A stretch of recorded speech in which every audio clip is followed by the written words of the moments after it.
Antes de seguir con este contenido, permíteme hacerte una advertencia sincera. Este no es un video sobre política internacional. Tampoco es un análisis de conflictos contemporáneos. Es una travesía hacia las raíces invisibles de una guerra que lleva siglos gestándose, cuyas semillas fueron plantadas en textos antiguos y cuyas consecuencias aún están por revelarse. Si alguna vez sentiste que lo que ocurre entre Israel e Irán no puede explicarse solo por geopolítica, este video podría abrirte los ojos. Quédate hasta el final, porque lo que aquí vas a descubrir puede cambiar radicalmente tu comprensión de la historia, de la religión e incluso de quién es realmente Dios. Bienvenido a Iluminando la Mente. Suscríbete ahora para acompañarnos en esta búsqueda que no se detiene en la superficie, sino que se sumerge en las capas ocultas de la verdad espiritual. El conflicto entre Israel e Irán es mucho más que un enfrentamiento moderno por territorio o poder nuclear. Para muchas tradiciones espirituales y escuelas de pensamiento esotérico, esta lucha es la continuación de una fractura ancestral, de un drama cósmico que comenzó mucho antes de que existieran estados, banderas o tratados. Y para entender por qué parece eterno, debemos regresar a un personaje clave: Abraham. Según el libro del Génesis, Abraham fue llamado por Dios para dejar su tierra natal y viajar a Canaán, donde recibiría una promesa, una descendencia tan numerosa como las estrellas del cielo. Sin embargo, su esposa Sara no podía concebir. En su desesperación, le ofreció a su sierva Agar para que tuviera un hijo en su lugar. Así nació Ismael. Más adelante, en un giro inesperado, Sara también quedó embarazada y dio a luz a Isaac. Aquí es donde comienza la división. Sara, sintiendo celos y temor, exige que Agar e Ismael sean expulsados al desierto. Abraham duda, pero Dios le asegura que aunque la alianza pasará por Isaac, también bendecirá a Ismael y hará de él una gran nación. La historia de la expulsión, descrita en el capítulo 21 del Génesis, representa más que un conflicto familiar. Simboliza la ruptura entre dos linajes espirituales. Isaac, antecesor de Jacob, quien sería llamado Israel y Ismael, considerado por los musulmanes como el ancestro de los pueblos árabes. De esta fractura nace un conflicto que no es meramente territorial, sino espiritual. Una herida abierta que atraviesa culturas, religiones y siglos. Ismael se convierte en el arquetipo del marginado, el exiliado, el salvaje libre. El texto bíblico lo describe como alguien que vivirá en conflicto con todos y todos en conflicto con él. Una profecía que muchos interpretan como el origen simbólico de la eterna tensión entre los descendientes de Isaac e Ismael. Pero esta interpretación va más allá del linaje. Se trata de dos formas de ver el mundo, de dos herencias espirituales que, siglos después, siguen enfrentándose. Mientras tanto, el nombre Irán no aparece directamente en la Biblia, pero sí aparece su antiguo nombre, Persia, y no como una simple mención histórica, sino como una de las naciones implicadas en una profecía apocalíptica escrita por el profeta Ezequiel en el capítulo 38. En esa visión, Ezequiel describe una coalición de pueblos que se levantarán contra Israel en los días finales. El líder de esa coalición será un personaje llamado Gog, proveniente de la tierra de Magog, acompañado por aliados como Persia, Cus, Phut, Gomer y Togarma. El versículo 5 de ese capítulo dice: Persia, Cus y Phut estarán con ellos, todos con escudo y casco, Gomer y todas sus tropas, la casa de Togarma del extremo norte, y muchas naciones contigo. Estas naciones, según diversas interpretaciones modernas, corresponderían a países actuales. Persia sería Irán, Cus, posiblemente Sudán o Etiopía, Phut, identificado con Libia, Gomer y Togarma, asociados con regiones de Turquía o Europa Oriental, Lo impactante no es solo la lista de países, sino el papel de Persia en esta guerra profética, una ofensiva masiva contra Israel, respondida directamente por la intervención divina. Según Ezequiel, Dios destruirá esta alianza mediante terremotos, plagas y fuego desde el cielo. Una batalla final que abrirá la puerta a una era de restauración, pero solo después del caos total. Muchos estudiosos ven en este pasaje una prefiguración simbólica, pero el comportamiento actual de Irán encaja inquietantemente con el perfil bíblico. Desde la Revolución Islámica de 1979, Irán ha declarado públicamente su enemistad con Israel.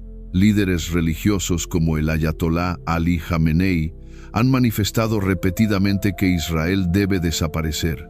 Además, Irán financia activamente a grupos como Hezbollah y Hamas, reforzando el cerco espiritual y militar alrededor del Estado israelí. Pero, ¿por qué un país tan antiguo y con una cultura milenaria como Irán pondría tanto esfuerzo en destruir a una nación pequeña como Israel? La respuesta no es meramente política, es profética, y se encuentra en el corazón mismo de la escatología chiita. Para los musulmanes chiitas, la historia aún no ha terminado. Ellos esperan el regreso del Imam Mahdi, una figura mesiánica que traerá justicia y derrotará a los enemigos del Islam. Según esta visión, el Mahdi volverá solo en medio del caos y la guerra. Y muchos líderes iraníes creen que ese caos puede y debe ser provocado. La desaparición de Israel no sería solo una victoria política, sería un acto necesario para que el Mahdi regrese y cumpla su misión divina. Esto transforma la visión del conflicto por completo. Irán no estaría buscando simplemente ventaja estratégica, estaría cumpliendo una función sagrada, creyendo ser el instrumento de Dios para precipitar el fin de los tiempos.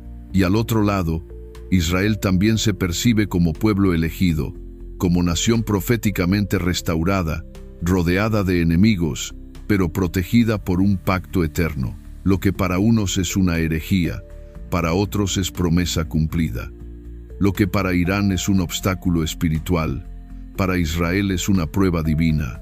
Cada bando está convencido de ser el protagonista del desenlace sagrado de la humanidad. Pero hay un tercer actor en esta historia. Uno que no elige bandos, sino que los desmantela. Uno que no vino a reforzar la guerra, sino a interrumpirla.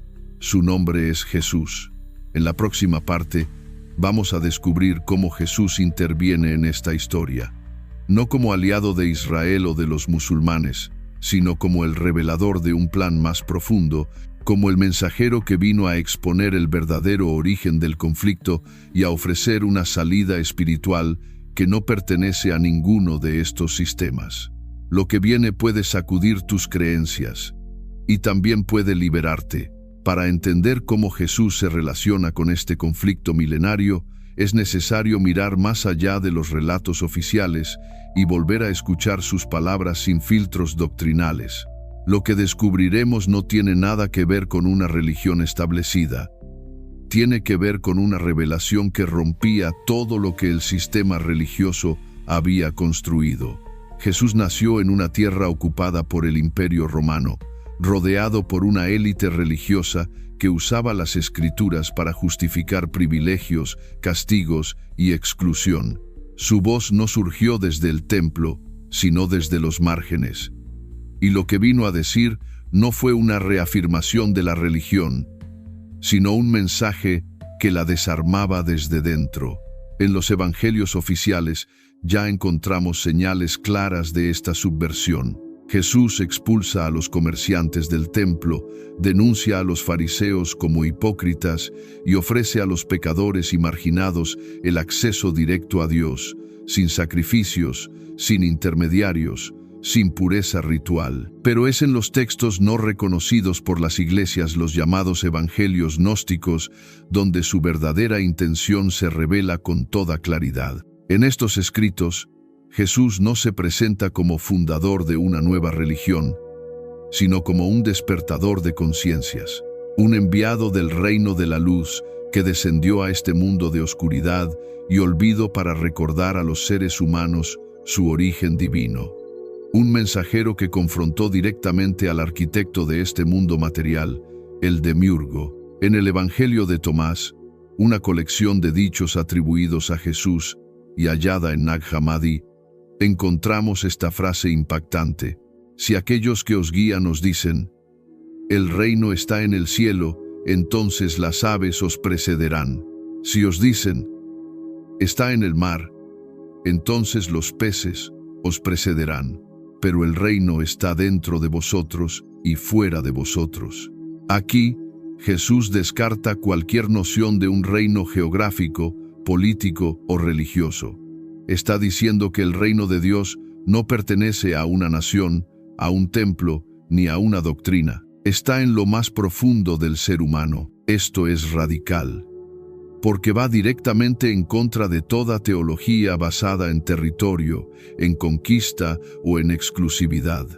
Es una negación total del nacionalismo sagrado que justifica guerras como la de Israel e Irán, y es también una denuncia del Dios que premia a unos y castiga a otros, el Dios que exige sacrificios, que ordena exterminios, que se enfurece como un tirano. En el apócrifo de Juan, otro de los textos descubiertos en Nag Hammadi, se explica que este Dios del Antiguo Testamento, el que crea el mundo material y prohíbe el conocimiento, no es el Dios verdadero. Es un ser inferior llamado Yaldabaoth, también conocido como el Demiurgo, un Dios ciego y arrogante que, al creerse único, construyó un universo de reglas, castigos y sufrimiento para mantener las almas atrapadas. Este relato gnóstico describe cómo el alma humana contiene una chispa de la luz original, pero ha sido encerrada en un cuerpo corruptible,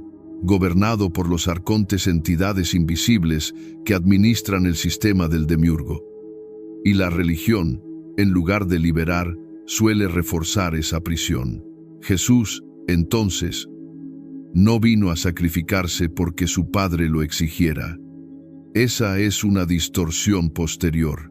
En los textos gnósticos, la crucifixión no es un pago por los pecados, sino un acto de revelación, una denuncia de la violencia del sistema, una exposición del engaño espiritual que ha regido el mundo desde sus inicios. Él mismo lo dice en el Evangelio de la Verdad: no fue la muerte de Jesús la que trajo la salvación, sino su enseñanza, su revelación, porque el error temía ser descubierto. La gran traición no fue la de Judas, sino la de aquellos que transformaron su mensaje en dogma, su amor en control, su libertad en obediencia.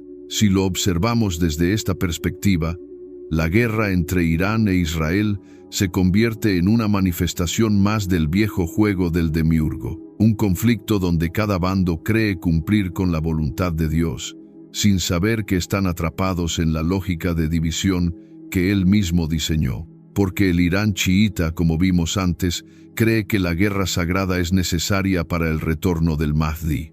Israel, por su parte, se ve a sí mismo como la nación elegida que debe defenderse de las amenazas del mundo para preservar el pacto. Ambos apelan a textos antiguos, ambos citan profecías, ambos se creen instrumentos de lo divino. Y sin embargo, Jesús no eligió ningún bando. Él nunca promovió guerras, ni profetizó batallas. Nunca habló de defender Jerusalén con armas, ni pidió a sus discípulos recuperar el templo. Al contrario, dijo: mi reino no es de este mundo. Cuando le preguntaron por los impuestos al César, no aprovechó la ocasión para hacer política. Respondió: dad al César lo que es del César, y a Dios lo que es de Dios. Y en el Sermón del Monte, proclamó: bienaventurados los pacificadores, porque serán llamados hijos de Dios. Estas palabras no sirven para justificar ninguna guerra santa. No pueden ser usadas por líderes religiosos que promueven la destrucción del otro como cumplimiento de una profecía. El Jesús gnóstico no es el salvador de una nación. Es el destructor del sistema que divide a las naciones. Es el liberador del alma, no el vengador de un pueblo. Por eso, en el Evangelio de Felipe se dice, el mundo fue creado por error. Aquel que lo creó pensó que estaba solo, pero una chispa de la verdad cayó en los hombres. Y desde entonces el mundo no ha tenido paz. Esa chispa está en ti. No pertenece a Israel ni a Irán. No obedece al Mahdi ni al Mesías guerrero. Esa chispa es el Cristo interior, que no necesita templo, ni tierra prometida, ni sacrificio alguno para manifestarse. Cuando comprendes esto, ya no puedes seguir jugando el juego de los arcontes. Ya no puedes matar en nombre de Dios. Ya no puedes odiar al hermano del otro lado del muro, porque entiendes que la verdadera guerra no está afuera, está dentro, y es entre la voz del miedo y la voz del espíritu, entre el control y la libertad, entre el falso Dios que exige lealtad y el Dios verdadero que solo espera que despiertes. En la próxima parte, vamos a explorar cómo Irán ha convertido su profecía escatológica en una estrategia real de poder, y entenderás por qué su enfrentamiento con Israel no es solo inevitable, sino deseado por quienes creen que el fin del mundo traerá al Redentor prometido. Lo que está en juego no es solo una guerra, es la forma en que percibes a Dios. Y quizás esta sea tu oportunidad para volver a mirar el cielo con otros ojos. Desde la superficie, parecería que Irán simplemente actúa como una potencia regional que busca expandir su influencia. Pero dentro de sus fronteras, en el corazón de su visión espiritual, muchos no ven sus acciones como geopolíticas, sino como pasos estratégicos hacia una profecía. Una que, según ciertos líderes religiosos, ya comenzó a cumplirse. El Islam chiita, dominante en Irán, tiene una escatología distinta del Islam sunita. Cree que el 12º imán, Muhammad al-Mahdi, desapareció misteriosamente en el siglo IX, ocultado por voluntad divina. No está muerto, está escondido, esperando su momento para regresar al mundo y restaurar la justicia, acabar con la corrupción y establecer un gobierno basado en la verdad del Islam original. El Mahdi no vuelve en un contexto de paz. Su llegada se produce en medio del caos global. Guerras, desórdenes, colapsos morales y políticos son vistos no como obstáculos, sino como condiciones necesarias para su manifestación. Por eso, desde el punto de vista de ciertos clérigos iraníes, no hay que evitar el caos, hay que acelerarlo. Esta es la base ideológica que inspira muchas de las acciones del liderazgo iraní. No se trata solamente de defensa nacional, ni siquiera de oposición a Occidente. Se trata de una misión divina. El ayatolá Ali Jamenei, líder supremo del país, ha expresado en múltiples ocasiones que el régimen sionista, es decir, el Estado de Israel, es una aberración que debe ser borrada. Para muchos dentro del régimen, eliminar a Israel es cumplir con la voluntad de Dios. Pero la dimensión escatológica va aún más lejos. No es solo la desaparición de Israel lo que se desea. También es la recuperación de Jerusalén, ciudad sagrada tanto para el Islam como para el judaísmo. Los relatos apocalípticos islámicos sitúan a la ciudad como el epicentro de los eventos finales. El Mahdi, al regresar, establecerá allí su poder y vencerá a los enemigos de la fe. Por eso, muchos ven la guerra contra Israel no como una tragedia, sino como una etapa esperada. Una batalla que purificará al mundo de la injusticia, que permitirá el regreso del Redentor. Y esta visión no es solo espiritual, se refleja en decisiones militares, alianzas estratégicas y financiamiento de grupos como Hezbollah, Hamas y otros movimientos militantes. Ahora bien, mientras Irán prepara su parte del escenario, del otro lado Israel también vive su propia expectativa profética. Dentro del judaísmo ortodoxo, muchos creen que la reconstrucción del templo de Salomón es indispensable para la redención, y ese templo debe edificarse en el mismo lugar donde hoy se encuentra la cúpula de la roca y la mezquita de Al-Aqsa, un lugar sagrado para los musulmanes, lo que implica, de forma inevitable, una confrontación. La tensión no es solamente política o militar, es espiritual. Dos visiones apocalípticas enfrentadas, cada una convencida de que el cumplimiento de la voluntad divina pasa por la eliminación de la otra. Ambas creen que el tiempo del fin está cerca. Ambas invocan escrituras, líderes y promesas antiguas. Ambas, sin saberlo, están siendo arrastradas hacia un mismo abismo, pero no están solas. En los Estados Unidos, millones de cristianos evangélicos comparten esta expectativa. Según su interpretación del libro del Apocalipsis y de Daniel, Israel debe ser preservado porque será el escenario donde aparecerá el anticristo, se firmará un pacto global y ocurrirá el rapto de los fieles. Ellos no apoyan a Israel por razones éticas o culturales. Lo hacen porque su escatología depende de su existencia. Para estos creyentes, cualquier guerra en el Medio Oriente no es motivo de alarma, sino de esperanza, porque anuncia la proximidad del fin. Y muchos están dispuestos a ver al mundo arder si eso significa que Jesús regresará en las nubes con poder y gloria. Tres visiones, tres religiones, tres narrativas que coinciden en algo esencial. El fin está cerca y comenzará en Jerusalén. Pero ninguna se pregunta quién escribió esas profecías. Ninguna cuestiona si el Dios que demanda sangre y destrucción para revelar su reino es realmente el Dios verdadero. El gnosticismo sí lo hace. Desde su raíz, el pensamiento gnóstico afirma que este mundo no es obra del Dios supremo, sino de un imitador, una entidad arrogante, limitada y violenta, conocida como Yaldabaoth, el demiurgo. Este ser creó el universo material como una prisión, y creó también religiones, mandamientos, jerarquías y guerras como parte del sistema de control.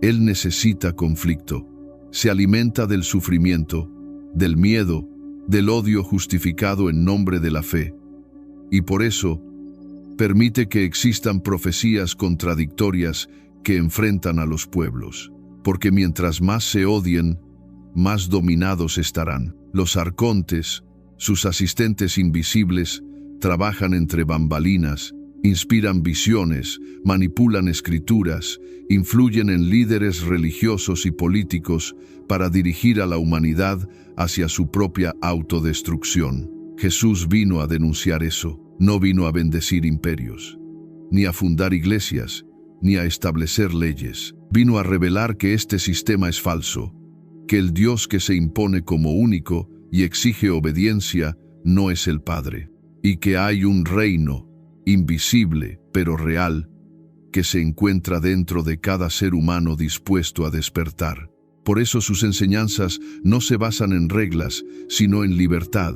Por eso no dejó templos, ni dejó libros escritos, solo palabras que resuenan como eco en la conciencia de los que aún recuerdan quiénes son. Cuando Irán e Israel se preparan para la guerra, cuando millones esperan la llegada del Mahdi, del Mesías o del Anticristo, Jesús sigue diciendo: mi reino no es de este mundo, no del mundo del demiurgo, no del mundo de las religiones que matan en su nombre, no del mundo que convierte la esperanza en arma. Lo que está en juego no es solo la paz global, es la verdad. Y esa verdad es que el Dios que justifica estas guerras no es el Padre que Jesús reveló. En la próxima parte, exploraremos cómo el Antiguo Testamento contiene señales claras de que el Dios que exige sacrificios, exterminios y guerras no es el Dios de la luz. Y descubriremos cómo esa distinción puede cambiarlo todo, porque si el origen está contaminado, ¿qué tan pura puede ser la promesa? Durante siglos, la Biblia ha sido usada para justificar guerras, colonizaciones y exterminios. Pero al observarla con una mirada libre de dogmas, se hace evidente que en sus páginas coexisten dos visiones de lo divino completamente opuestas. Una basada en la paz, el perdón y la luz. Otra construida sobre la venganza, la sangre y el poder. En el principio del Génesis, Encontramos a un Dios que crea el mundo, da órdenes, prohíbe el conocimiento, castiga con dureza y expulsa a la humanidad del paraíso. Pero en los textos gnósticos, especialmente en el apócrifo de Juan, ese Dios no es el Altísimo, es una entidad inferior. Yaldabaoth, el demiurgo. En este relato alternativo, la famosa serpiente del Edén no representa la tentación, sino el conocimiento que libera. Es el símbolo de la sabiduría que intenta devolver al ser humano su conciencia original. Y el árbol prohibido no es peligroso por su fruto, sino porque revela la verdad. Que ese Dios celoso y autoritario no es el verdadero creador, sino un impostor que teme que el hombre despierte. Fue por envidia que les prohibió comer del árbol del conocimiento. Apócrifo de Juan. Este pasaje no niega la espiritualidad, la eleva. Propone que la auténtica divinidad no impone el miedo, no exige sacrificios, no manipula la historia. Al contrario, deja libre al alma para encontrar su origen en la luz que lo trasciende todo. Ahora bien, ¿cómo encaja esto en el Antiguo Testamento? Observa con atención las acciones del llamado Dios de Israel. Ordena a su pueblo invadir y destruir pueblos enteros. Acepta sacrificios sangrientos de animales e incluso humanos. Amenaza con castigos eternos a quienes no lo obedecen. Se presenta como un Dios celoso, exigente, iracundo. Un ejemplo explícito aparece en el libro de Deuteronomio. Cuando el Señor tu Dios te introduzca en la tierra que vas a poseer y haya expulsado a muchas naciones delante de ti, no harás alianza con ellas, ni les tendrás misericordia. Las destruirás por completo. Deuteronomio capítulo 7, versículo 2. Aquí no hay lugar para el diálogo, ni para el perdón. Solo hay destrucción, en nombre de una promesa. Este tipo de mandato ha sido usado durante siglos para justificar el colonialismo, el genocidio y sí, también la ocupación moderna de territorios. Porque supuestamente Dios lo ordenó. Pero si ese Dios demanda exterminio, ¿puede ser el mismo que Jesús llamó Padre? ¿Puede ser el mismo que enseñó a amar a los enemigos y poner la otra mejilla? El profeta Isaías ya deja entrever algo inquietante. Yo formo la luz y creo las tinieblas. Hago la paz y creo el mal. Yo, el Señor, hago todas estas cosas. Isaías, capítulo 45, versículo 7. Este Dios crea el mal, una frase que debería estremecer a cualquiera que crea que la divinidad es pura bondad. ¿No será que hay más de un tipo de divinidad en juego? Y si estamos leyendo la historia de una entidad poderosa, pero no perfecta, que durante milenios ha reclamado ser el único Dios, aquí es donde Jesús irrumpe como un rayo de verdad. En los evangelios, Jesús no confirma la ley mosaica, la desafía, y lo hace abiertamente. Habéis oído que se dijo, ojo por ojo y diente por diente. Pero yo os digo, no resistáis al mal. Evangelio de Mateo. Amad a vuestros enemigos y orad por los que os persiguen, para que seáis hijos de vuestro Padre que está en los cielos. Evangelio de Mateo, capítulo 5, versículo 44. Estas enseñanzas no son una evolución, son una corrección. Jesús está desmantelando la estructura de castigo y venganza del Antiguo Testamento. Está diciendo que el verdadero Padre no es como el Dios de la guerra. No se deleita en sangre, no divide a los pueblos entre elegidos y condenados. Y si Jesús afirma que nadie ha visto jamás al Padre, como lo hace en el Evangelio de Juan, capítulo 1, versículo 18, entonces debemos reconsiderar quién fue realmente ese Dios que hablaba desde la zarza ardiente, que descendía en truenos y fuego, que exigía sacrificios y expulsaba a los desobedientes. En los textos gnósticos, como el Evangelio de Judas, Jesús revela que el mundo fue creado por arcontes que pretendían ser dioses, y que su misión no era morir como un cordero, sino liberar la chispa de la verdad atrapada en la materia. Tú sacrificarás al hombre que me reviste. Jesús a Judas. En el Evangelio de Judas, el sacrificio no es expiación, es exposición, es la evidencia de que el sistema no tolera la libertad. Jesús fue asesinado por los representantes de la religión, no por ladrones, ni por soldados, por sacerdotes, porque su mensaje era demasiado puro para el templo. Desde esta visión, la tierra prometida no es un lugar físico, es un estado de conciencia. El pueblo elegido no es una etnia, es todo aquel que despierta. El templo no es un edificio, es el cuerpo luminoso que surge cuando el alma se reconecta con su origen.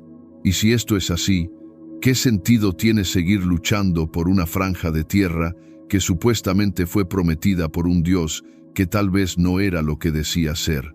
La guerra entre Irán e Israel, entonces, no es más que la proyección de una guerra interna no resuelta, entre el ego que desea poseer, controlar y vencer, y el espíritu que solo desea volver a la unidad. Pero los sistemas no quieren unidad.